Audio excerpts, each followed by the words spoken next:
Hello and welcome to State of Mind Talks, the podcast series from the mental health and fitness charity State of Mind Sport.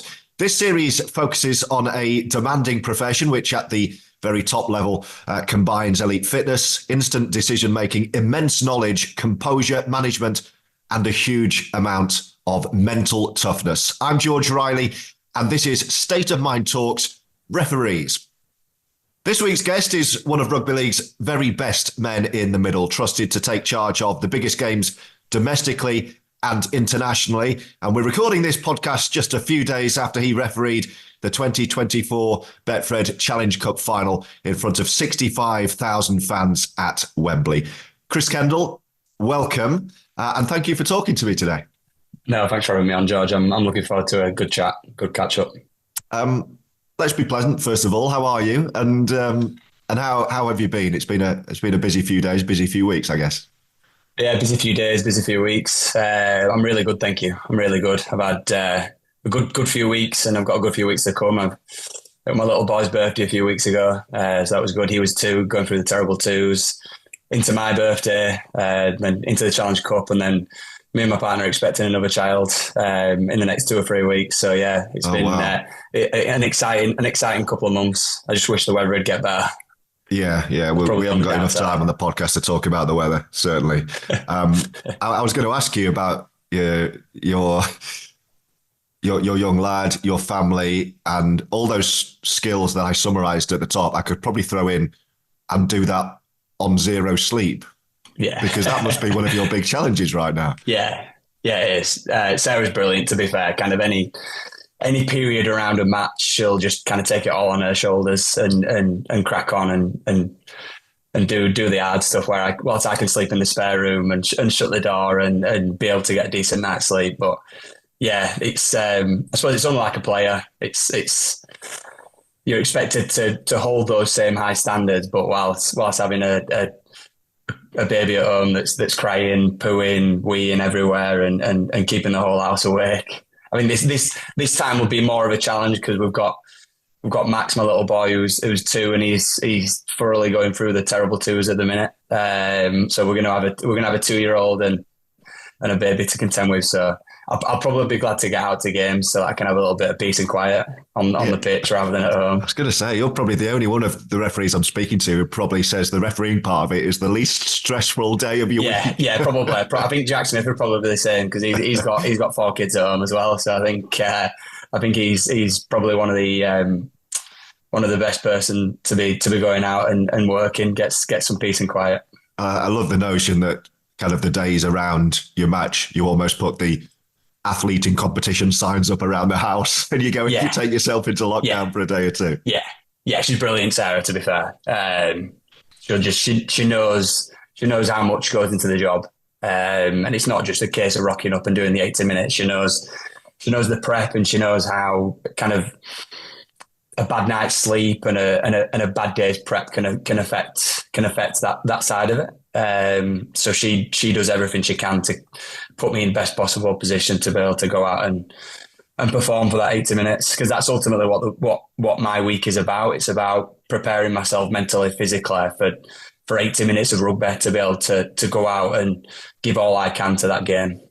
And that in a nutshell, that in a nutshell is exactly what I want to get out of this series and why we're doing it, to allow people to hear and see you guys as the human beings, the people that you are, and realise that it's not just that 80 minutes. There is so much more that goes into that, which I think people don't appreciate. It's just an opportunity for a lot of people to go to a match and abuse a stranger for an hour and a half. And we'll talk in a little bit about how you find that from your perspective. Let's start with the present, because like I say, we're just coming out of the Challenge Cup. I'll come full circle and end in the present too. And let's touch on the cup final, which is the occasions that all referees will tell me that's what you do the job for. How was it for you, the occasion, the match, your performance? I guess you assess like players do, or was I good? Was I bad? Was I, how it all went? What are your thoughts a few days after? It's a brilliant occasion. Like you touched on there, you were in this job to compete at the highest possible level. And Challenge Cups, Grand Finals, Internationals are the highest possible level that you can compete at. So yeah, to be able to get the nod, the week build up was a special week. I've loved rugby league, and rugby league has been a part of my life for as long as I can remember. I remember going to rugby with my dad and my family, and it was the best part of the week as well, going and being a fan of the game. And a big part of that was going to showpiece events and going to Challenge Cup finals at Wembley and places like that. And to be able to kind of get the nod to officiate at Wembley Stadium on the Challenge Cup final, it means everything to me. It meant everything to my family, and to be able to have so many family and friends there on Saturday it was brilliant. It was absolutely brilliant. We sacrificed so much for the sport, and for our profession. We sacrifice birthdays, weddings, everything like that. And when you get the nod for the big games, it makes it all worthwhile. And I think so. We find out on the Monday before the Challenge Cup final if we've got it or not. And whilst when you don't get the nod and you think you're in decent contention, it's a difficult pill to swallow. But when you do get the nod, it's almost a relief feeling. It's not that immediate feeling isn't excitement, it's relief. You think you can almost breathe and think, oh yeah, right. I've been training hard since early December and sacrificing and putting stuff on hold, and like it's as if it's fine, it's worth it. But then equally on the other side of the coin, like I mentioned, it's then a difficult pill to swallow when you don't get the nod. Yeah. So yeah, Saturday was brilliant. Had my parents there who've been with me every step of the way. Sarah and Max were there. Got a little bit emotional after the match, going into the stand, seeing my little boy. This was the second Challenge Cup final I've done, but Sarah and Max couldn't make it last year. So yeah, to be able to look into the stand before and after the game, it was special. Got a bit choked up, to be fair. I think someone was cutting onions in the stand at Wembley. But yeah, it was a brilliant week. Just on a slight tangent, I'm interested in the emotions around a big appointment like that, and you guys, the elite group of referees, you're so close. Is that actually hard? You're feeling that relief. It was very much the same when I was kind of flying high in my career. Like, am I going to get that TV job? Am I going to get sent to cover that major tournament? And then if someone else got it, it's quite hard. But by the same token, when you do get it, that means one of your best mates hasn't. Yeah. So is that quite a difficult dynamic? Yeah, it is. And that comes throughout the season. The way that the profession is, so like we'll take the Challenge Cup final, for example. So we've got a group of 9 full-time referees that I work closely with. When Challenge Cup quarterfinals come around, that 9 gets whittled down to 4. So there's 5 full-time referees that would have loved to have been able to referee knockout Challenge Cup quarterfinal rugby, but they haven't been selected. And then those 4 referees then get whittled down to 2 for the semis. And the coaches have some difficult decisions to make. And I've got, like you mentioned there, I've got some full-time members of the staff that I am very, very close with, and I call like some of my closest friends. So whilst I may be going through kind of one of the best days of my life, some of those may be going through some of their worst.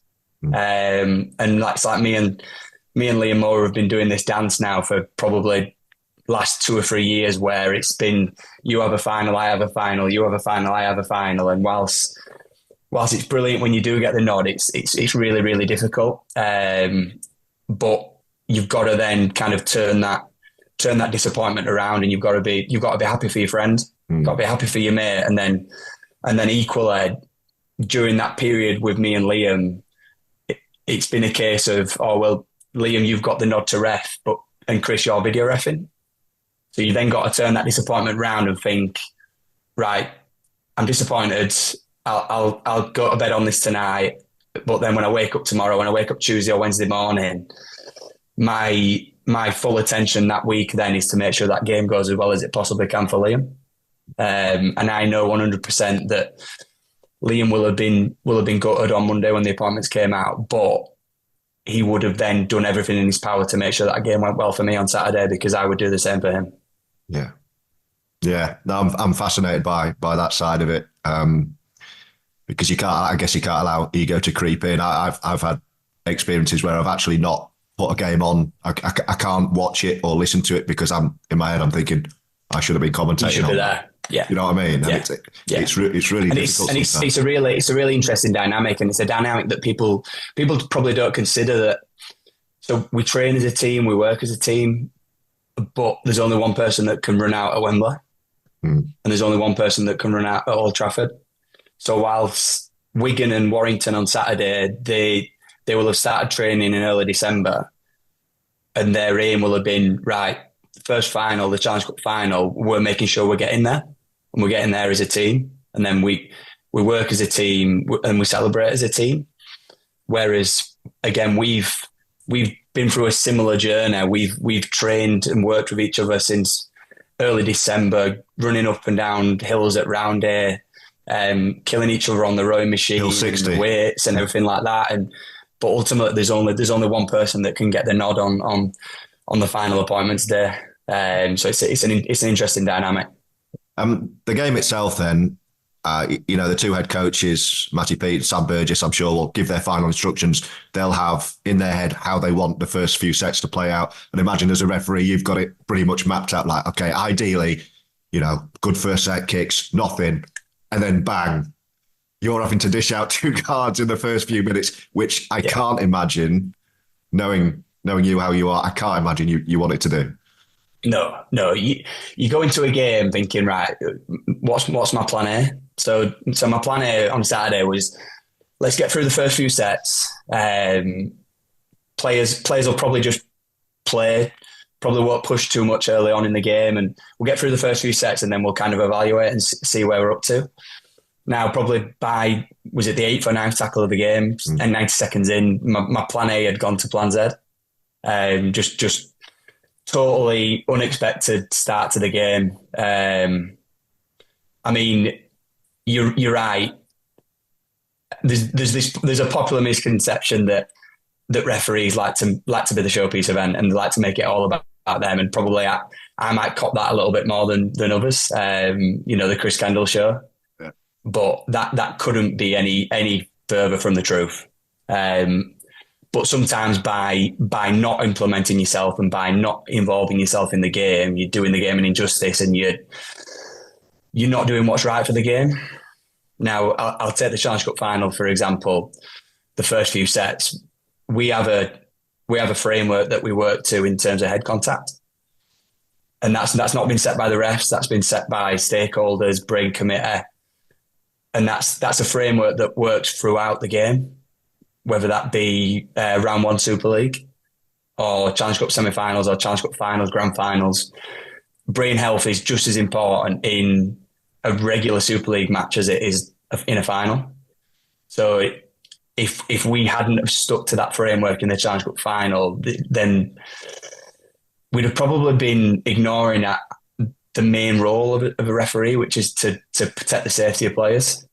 Now, it would have been easy for me, and Liam contributed to the cards as well. It would have been easy for us to just think, oh, do you know what? It's a Challenge Cup final. We're going to ignore our framework and we're just going to kind of anything goes.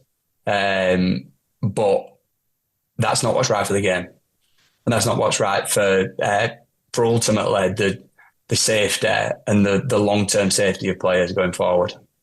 Is there, just one more on that, is there almost in a way a sinking feeling when you've seen what's happening and you're thinking, I know exactly what we have to do here, but I probably don't want to do it? Yeah, potentially. It's that thing of that you don't want to inject yourself into the game. Yeah. And if you cannot inject yourself into the game, then brilliant. The first high tackle comes, the Mike Cooper tackle comes on Saturday, and I'm thinking, I've not got a choice here. I know I'm going to have to deal with this. And Liam's probably thinking the same as the video referee. I know I'm going to have to deal with this. But then equally, I know what's going to come with it, that Chris Kendall's making it about himself again. That's Chris my Kendall point, really. loves a card. That must be in the end, yeah. And he loves making it all about himself. So, like I say, it would be easy to back off and think, oh, do you know what? I'm not going to. But that wouldn't have been right for the game and for the long-term safety and health of players to be able to think, oh well, yeah, brain health isn't as important in the Challenge Cup final. It's important. It's important in Super League and it's important in 27 rounds of Super League. But when it comes to final, no, brain health and player safety is not important. That wouldn't have been right. Yeah, I can't imagine anyone would disagree with that. I think this would be a good point to have a wider chat about how you manage emotions. This would be a really good example, really, because you've done that crazy couple of minutes. How do you then get your head back on for what you're there to do? Because you must be running that back through in your head. Did I get that right? Have we done the right thing? What's the reaction going to be? You can probably hear the boos from behind umposts. Well, I mean, I certainly did. But you've still got a really, really tough job to get on with and focus back on. You do. I think in a selfish way, the second bin probably helped that. Yeah. It almost gave me and the players a reset, and it didn't come across on the footage, but I managed to get both captains in as Dufty was walking off the field. I managed to get both captains in and almost say to them, listen lads, come on, we've got a sin bin each way now for an eye tackle. Let's draw a line under this now, and it's time to move on. Now I think a skill of a referee is, I won't say not feeling pressure, but making it look like you're not feeling pressure, and trying to manage emotion. I spoke to the touch judges just before the game on Saturday about this game it's going to have high points and it's going to have low points and it's going to have flash points. Now we need to at least look like we are the calmest people on this field. There's going to be 34 blokes that want to whack each other here, and there's going to be flashpoints and there's going to be coming togethers. But we need to make sure we have a certain level of calmness. And whilst we may not feel calm, we need to make it look like we are calm. I think a perfect example of that, I don't know if you remember going back to the COVID grand final at Hull. The Jack Wellsby try in the last second as the hooter goes. And if you watch that back, I refer that. I end up sending that to the video ref, and people say to me like, "How calm you looked in that moment." My heart was probably going up about 190 beats per minute in that moment, and it's a skill to be able to not show that, and just at least look like you're calm and look like you have a level of calmness about you.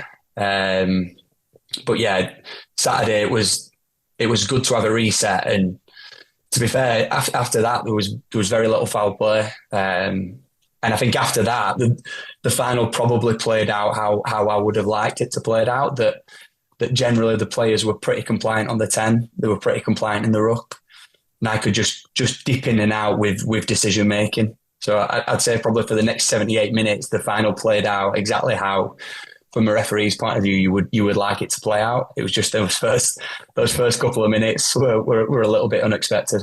Yeah. I felt for you when it unfolded. Although this will be the last thing he wants to be dealing with. A theme of this series so far has been resilience, mental fitness. How you guys go about building it, and the question of whether to take quite a unique job like refereeing is, you have to have something naturally within you that is able to cop what you do and be resilient to it all, or is it something that you can build, and throughout your progression in the job you build and you storm-proof yourself, if you like. I guess you might say it's a bit of both. You need something in you, but you can get there. I don't know. You tell me. Yeah, I think it's probably more built from my point of view. I think there has to be a little bit in you already. But I'd probably say from my point of view, it's probably been more built. I started refereeing at probably 13 or 14. And I very much had that safety blanket of, at that point, it was dad's taxes. So my dad would be at every game, and some of those games are more difficult than when you go up the ladder. When you're on a park pitch in front of parents and everything like that, some of those are more difficult than actually when you start going up a level and it just becomes white noise. But yeah, I think it's probably more built from my point of view, and it's something that's always developing. I think mental health in general it's a moving feast, and you're always learning, you're always looking at ways to improve, and I think stuff that happens in your life helps with that. I know probably being a father in the last couple of years, that's changed my mindset and my outlook on life. I've got a couple of friends and some family that are going through it kind of physically as well. You know, I'm in a very, very lucky position, and not only to be in the job that I do, but to have the health that I have as well. I think that's something that can't be taken for granted, and a few things that have gone on in my life in the last few years have put it into perspective a bit that rugby is a game. It's not life or death. Now, that doesn't mean that I don't care about it any less than I always have done, and that I won't go into a game and give absolutely everything I can to that game, but it's not life and death. Yeah. There's other things going on in life, and there's people are going through stuff, whether that be physically or mentally. I'm in a really privileged position, and players are as well, to be able to go and practice their craft at the highest level in front of thousands of people, and be in a real privileged position to be able to do that. And not everyone is able to do that. Not only do that, but have the health and whether that be mentally or physically.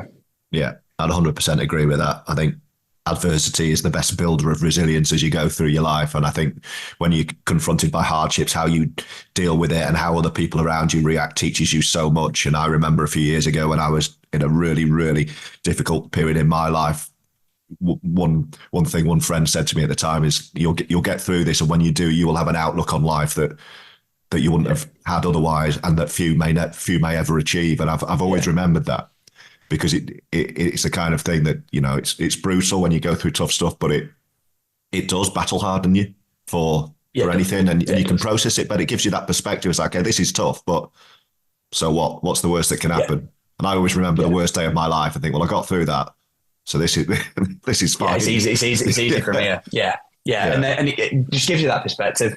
It's like we're talking on a podcast now about sport. Like if you rewind a few years to when we were little boys, like if you'd have said to me when I was in primary school, oh, you're gonna have a job where you get paid to train, you're with a good group of lads, and you get to run out on TV every week refereeing. Like, I'd have been like, oh no, I'm not too sure I believe that. I'd like to believe it, but I'm not too sure I believe it. Like, how good that this is the position that I can be in. Yeah. There's so much more I want to get through. I'm conscious already that we're just talking so rattling much. Through the time. Yeah, we've probably only got about 10 minutes or so left. I want to talk about social media abuse and a lot more about how you manage your mental health day to day. But I also, I mean, you mentioned, I want to take a step back. You mentioned getting into refereeing as a young teen. Tara Jones on the previous episode was very similar. She still plays. You were quite a handy player, weren't you? Weren't you in? I will say handy. Well, you played academy level, didn't you? Did you play academy? Yeah. So I played Huddersfield Academy for a couple of years. I wasn't much caught, but but yeah, I did play. My journey. So I started refereeing just as a bit of pocket money, really. I saw friends were going out and doing paper rounds and getting up at the crack of dawn and delivering papers for like 8-10 quid a week. And so I was playing at News and Panthers at the time, and one of my coaches was a referee.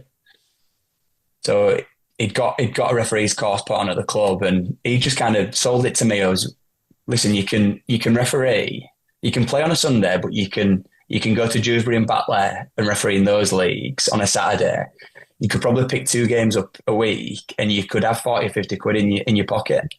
So I'm looking at it and I'm thinking, well, yeah, I wouldn't mind that. I've got friends who are going out and doing paper rounds and stuff like that. Do you know what? I wouldn't mind doing that. So like I said, like I mentioned, I'd go out, I'd referee on a Saturday, I'd do 2 games, and then I'd play Newsham on a Sunday.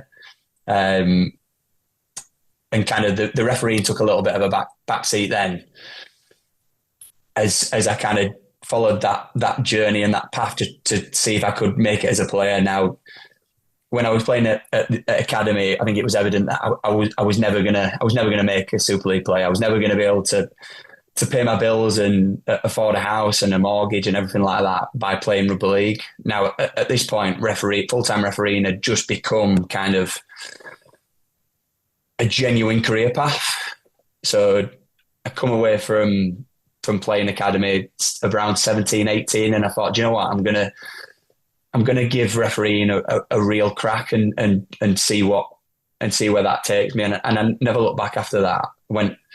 Went full time when I was 23, 24. And like I say, never looked back after that. And I guess that playing, we talk a lot about the skill set and all the different kind of skills you need to possess. I think speed is probably one of your key assets. Does that come from your playing background? Yeah, I think so. We train incredibly hard as a full-time group. We've got some really, really fit blokes in it. I think I'd back him to go toe to toe with any Super League player in terms of fitness, kind of in a test. He's right up there. But yeah, so we train incredibly hard as a full-time group. So maybe a little bit from playing, but equally I'd probably say we train as hard, if not harder, on the running aspect as players do.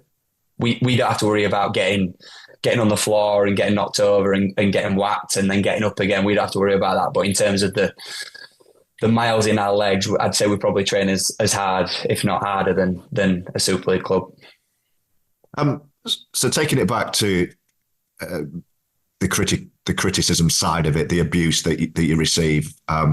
You're on social media. I don't know how active you are, how passive you are, and how aware of the noise you are when Chris Kendall is refereeing. Twitter is not a place you want to be. Luckily, you're out on the pitch, but you're smiling through it. So how do you manage that? I think it comes with a little bit of experience. It doesn't really bother me now. Now, if you'd asked me that question when I first started refereeing Super League, I'd have given you the stock answer and I'd have said, "Oh no, it don't bother me." But I think the reality is, it probably did. It probably did. Now, I am on social media. I have an account on Twitter, and I enjoy being on that platform. Most of my news and current events and everything like that, I get through social media. Now, I have a stance of I shouldn't be pushed off social media platforms that I enjoy being on because of a minute few people. I'm quite stubborn in that respect, that I'm not having keyboard warriors push me off a platform that I enjoy being on, I enjoy being active on. So yeah, I think it's important to kind of put it into perspective about who is on that platform. I think I've spoke before about it.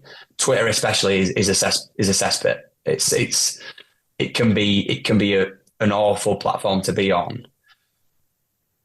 But I'm not too bothered what someone writes about me who I don't care about. I care about what my family think of me. I care about what my friends think of me and what my coaches think about me. That is the be all and end all. What those people think of me, and not just as a ref, but as a person as well. I think Twitter can sometimes get quite. It's not just talking about decisions. It can get quite personal. I think Twitter should be used and people should be able to air their opinions on certain decisions. I've got no issue with that. That's what that platform should be for. It should be for having a debate and, do you think this is a red card? Yes, no, I don't think it is for this reason. There's absolutely no issues with that. That's what the platform should be used for. But I think there's a line, and I won't say it's a thin line. I think it's an obvious line that is often crossed week to week. But yeah, I think it's just water off a duck's back at this point. Just one more on that. We've only got a few minutes left. does it get to you ever? Have there been times where it has affected you personally? What annoys me is that people, when I question them, which I try and hold them to account a lot, they say, well, referees need to be accountable, not really understanding the difference between abuse and accountability. You're accountable to your bosses when you do your review every week, not faceless idiots throwing abuse at you. You've had death threats. You've had you get some vile stuff. Yeah, that shouldn't be water off a duck's back. Yeah, no, it shouldn't. It shouldn't. Some of it is learning as well. When Max was born, I had a pretty vile comment aimed at Max, and me, probably foolishly at the time. You're a proud parent. You want to shout from the rooftops that you've had a healthy little boy. That you want to shout from the rooftops. So probably foolishly, from my point of view, I kind of announced it on Twitter. And 99% of the comments were positive and people well wishing, and then there was probably one comment that got to me a little bit about Max, and maybe not the comment itself, but I think then the knock-on effect that it had, it gathered. I saw the comment, and it then gathered a little bit of traction then in the media, and I then had to kind of speak to like my parents who aren't on Twitter, but equally they've not got their heads in the sand either. They will see stuff, and I had to kind of say to them, "Oh, listen, I've had this comment made about Max on Twitter. I'm telling you now because there's a couple of media outlets that are making stories about it, and it was difficult to take. They found that difficult, and in turn, I then found that difficult. But you learn, and you shouldn't have to, but I learn now for the future in terms of what I do and what I don't post on there. Yeah, and I think we have at times an unhealthy obsession with referees. Yeah, and I don't think that's just our sport. I think any sport where some stuff is down to interpretation, I think we can have an unhealthy relationship and an unhealthy obsession with referees. I'll give you a good example. So earlier in the year, I have a holiday booked. So I'm going to Centre Parks with Sarah's family for my in-laws' anniversary. So I have Friday to Monday off, which means I don't referee that weekend. Now, I then on like the Wednesday or the Thursday, I get sent an article of Chris Kendall takes holiday. Now, that shouldn't be news.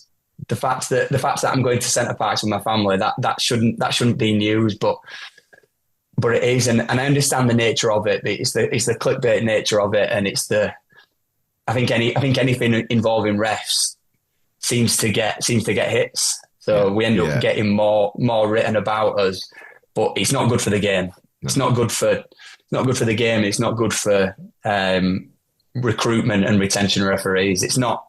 Refereeing isn't an attractive prospect. We should be able to go into like an academy, for example, and that's the pathway that I took. We should be able to go into a Super League academy and say, listen, we hope you make it as a player. We really do. But if you don't, this is a refereeing pathway, and this is something you could do in the sport to stay involved, be full-time, get a wage, pay your mortgage. But we just can't do that because it's not an attractive prospect, and it takes I don't know what it is, but it must just be a weird thing in our brains that think, oh, do you know what? Yeah, I quite fancy being a referee, but I can't quite put my finger on what that is.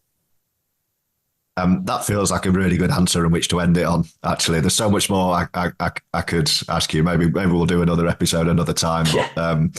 And I think there's the wider point on your last point about the responsibility of the media, because as we ignore stuff on social media, I think there's a responsibility on the media, and I'm in the media, and I have been all my life. There's a big chunks of it I hate. So there's a responsibility there not to report everything as well, because knowing what the impact that will have on the individual, and then there's a knock-on effect there as well.